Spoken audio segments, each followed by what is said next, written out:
Everyone listen carefully, because with the help of all of you clever detectives out there, I believe we have solved the mystery. I have Watchwood here, and I'm ready to announce the solution to the mystery of what you saw that night that gave you such concern. Very good. Please do go on. Yes, as you know, I am a master detective myself, and not only have I solved all the riddles, but I've interrogated all of your suspects and have pieced together every last clue and detail to come to this conclusion. On the night in question, Colonel Mustard arrived at the school, intent to help with an unknown type of project. Upon finding no one here and becoming quite hungry, Colonel Mustard decided to have a snack of sausages he had brought with him. Colonel Mustard set the meat down on a plate, then left to retrieve a small pot, or some might call a teapot, of French mustard stored within his room. At that very instant, Yvette, the minute maid, saw the sausages left within the lobby and cleared and cleaned the room without ever being seen, since she's a very fast maid. Mrs. Peacock then entered, smelling that sweet smoke of the cured meats still lingering in the air. Colonel Mustard was returning, but soon realized that the teapot was empty, having forgotten he had finished the mustard earlier that week and left out a scream of both hunger and disappointment. Mrs. Peacock fled, and Colonel Mustard threw the teapot in frustration, ran down the hall, and left the parking lot looking quite annoyed. A most concerning scene, if ever there has been one. No wonder you wanted to report it, Wadsworth.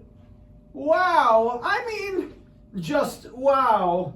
I must say, that is an incredible job. Thank you. Really incredible.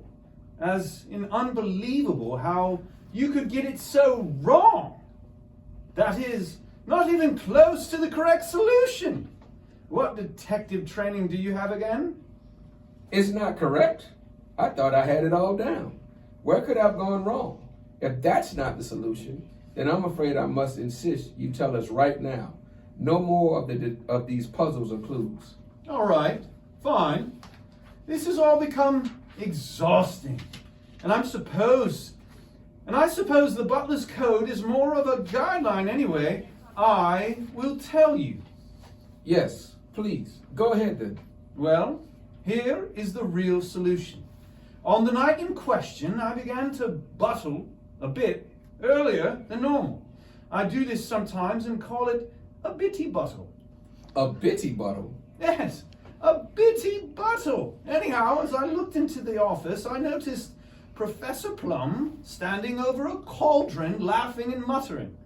Oh, what a surprise I have for this school. Yes, they're all going to get it now, all of them.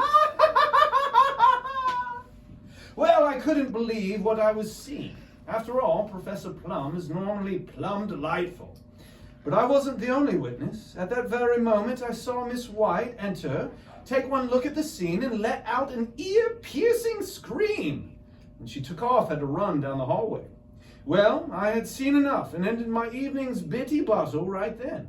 I decided to return the next day and alert you, fulfilling my duty as the butler to protect and serve this school. Unbelievable. Wadsworth, Professor Plum standing over a cauldron and saying the whole school is in for it. That story is amazing and unnerving. I must thank you for your service to the school. Let's get Professor Plum in here and get to the bottom of this.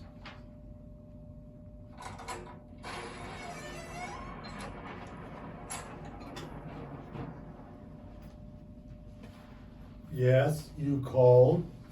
Yes, Professor Plum. Have you heard what Wadsworth has just reported to me about you standing over a cauldron in the office, crackling? What do you have to say for yourself? Well, Wadsworth essentially has everything correct. Aha! So you admit it?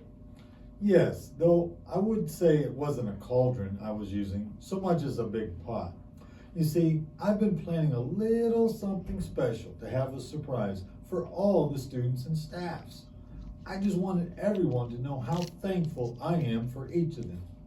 I was using the big pot to practice a possible recipe to be sure it was just right. Wait, what?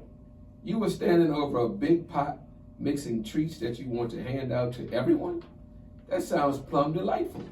But what was it Wadsworth told us that you were muttering? Oh, what a surprise I have in store for this school. Yes, they're all going to get it now? All of them? Ah, ha, ha, ha, ha. Oh, I suppose that does make sense. And check out if you were coming up with a treat for everyone. Plus, we have all had these extra surprises I've been giving to the winners this week. Those must have been your practice ideas. But what about Miss White? What did she see that caused such a fright, sending her screaming and running? Oh, that? I had just spilled a little oil from the pot out onto the ground by stirring too hard. Mrs. White saw the mess, and you know how serious she is about cleanliness. Well, she screamed and ran down the hall back to her room to find some cleaning products.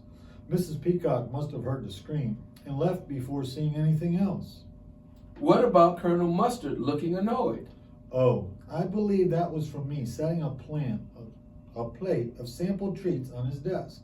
I didn't know he was cutting back on sugar, and I believe the gesture caused him to leave right away, looking annoyed. Well, that does wrap the solution up into a nice little bow. This whole thing was just about you trying to make some treats for the school. And you know who was very close to knowing this solution? 9 classes submitted an excellent solution answer and have won an opportunity to choose their very own adventure book for their class. The 9 winning classes are from 3rd grade, Miss Benvenuto.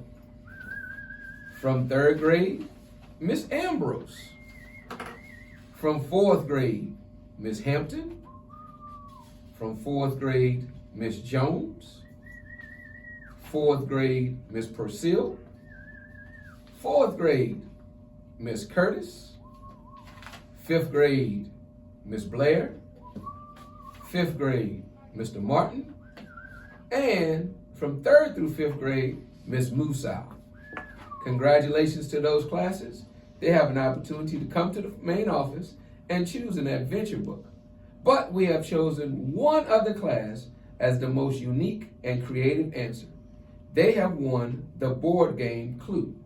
Congratulations to Miss Lackey's class. Miss Lackey's class has won the board game Clue. I want to thank everyone who helped out this week. I hope you've had fun and enjoyed our little shows. I know I had a lot of fun. It's great to be able to share our school with all of us. As a final celebration, tomorrow, Tuesday, November 25th, students and staff may enjoy a PJ Comfy Spirit Day. Also, we will have a drop everything and play game beginning at 2 o'clock tomorrow afternoon. Thanks, everyone. Thanks for listening. The end.